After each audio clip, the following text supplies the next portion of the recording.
भारत का भविष्य क्या होगा ये अब नारियां तय करेंगी। ये वो समय नहीं है जब देवदासी और दासी और सती कर दिया जाता था। ये 21वीं सदी है। माननीय महोदय सिर्फ 1 मिनट, माननीय महोदय सिर्फ 1 मिनट। ये 21वीं सदी है। ये बेटियां वो करेंगी जो इतिहास में न कभी हुआ होगा और ना ही कभी होगा। धन्यवाद महोदय जी। भारत का भविष्य अब। धन्यवाद माननीय अध्यक्ष जी, जैसे कि अभी इन्होंने सबसे पहला बयान दिया था कि भारत वो देश है जहाँ पे दुर्गा होती हैं, देवी होती हैं, तो मैं इनको बताना चाहूंगा कि हमारे भारत में तो देवी का स्थान ब्रह्मा विष्णु महेश से भी ऊपर है। उनको किस आरक्षण की जरूरत पड़ी थी? ये किस तक पे कहते हैं आज महिलाओं को एबिलिटी पैदा दुर्गा और काली तभी तक दिव्य होती है जब तक उसके हाथ में सुदर्शन चक्र और गदा होती है।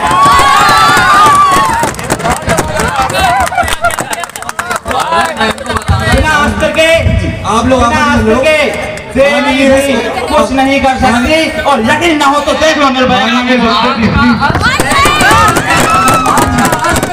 सोशल राइट है, पॉलिटिकल राइट है, इकोनॉमिक राइट है, एजुकेशन है। ये नया भारत है, ये नया भारत है। इसकी दिशा बेटियां तय करेंगी। मैं लिख के दे सकता हूँ। हमारा नारी शक्ति बंधन अधिनियम है, मील का पत्थर साबित होगा। आप लोग आपस में लड़ो माइक को लेके। महिलाओं को लॉलीपॉप देने की जरूरत नहीं है रिजर्वेशन देकर। लॉलीपॉप नहीं, एक हाथ में कंप्यूटर और एक हाथ में, ताकि वो स्वयं खुद को रक्षित कर सके, उन्हें आरक्षण की जरूरत ना पड़े। देवी माननीय प्रधानमंत्री, एक बार मेरी बात सुनिए। अगर आप सच में महिलाओं को आने देना चाहते हैं तो उन्हें शिक्षित करिए, ना कि उन्हें रिजर्वेशन दीजिए।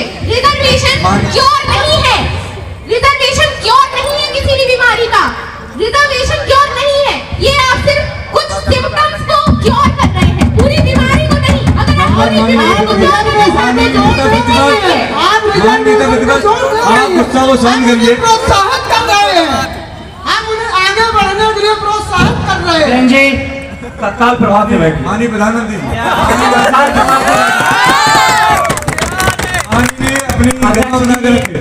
सदन की गरिमा को ध्यान में रखते हुए और समय की मर्यादा का पालन करते हुए मैं आपसे सिर्फ आखिरी वक्तव्य के रूप में यही कहूंगा। बहुत बढ़िया।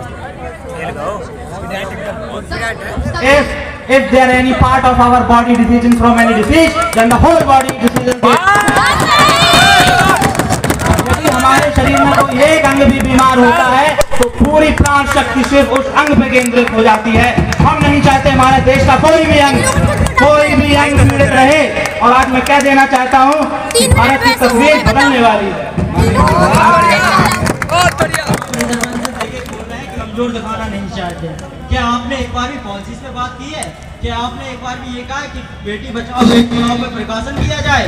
बेटी बचाने की जरूरत नहीं है, अब बेटियां ये तय करेंगी, बेटियां ये तय करेंगी कि आप उनकी जगह किसको आपको पिछड़ा कहाँ दिख रहा है? माननीय उपनेता जी, सेवा आयोग माननीय उपनेता जी आपके जवाब प्रधानमंत्री देश के प्लीज।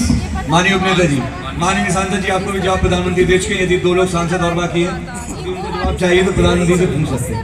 माननीय प्रधानमंत्री महोदय, मैं आपसे यह पूछना चाहती हूँ कि क्या नारियों को आगे बढ़ाने के लिए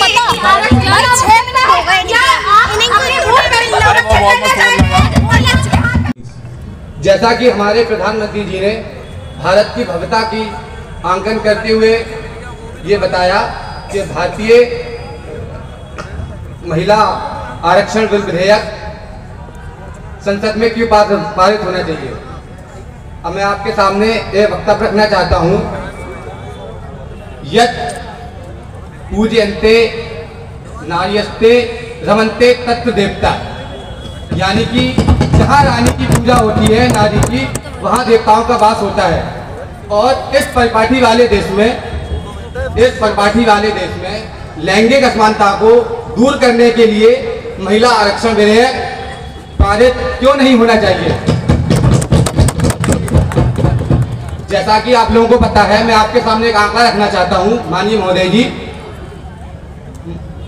अधिनियम के पहले ग्लोबल जेंडर रिपोर्ट 2022 के अनुसार भारत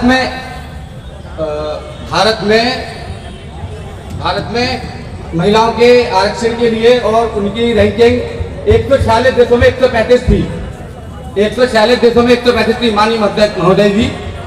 और बिल के आते ही सन 2023 में भारत की रैंकिंग में 8 स्थानों का सुधार आया है। ये हमारे लिए अंतरराष्ट्रीय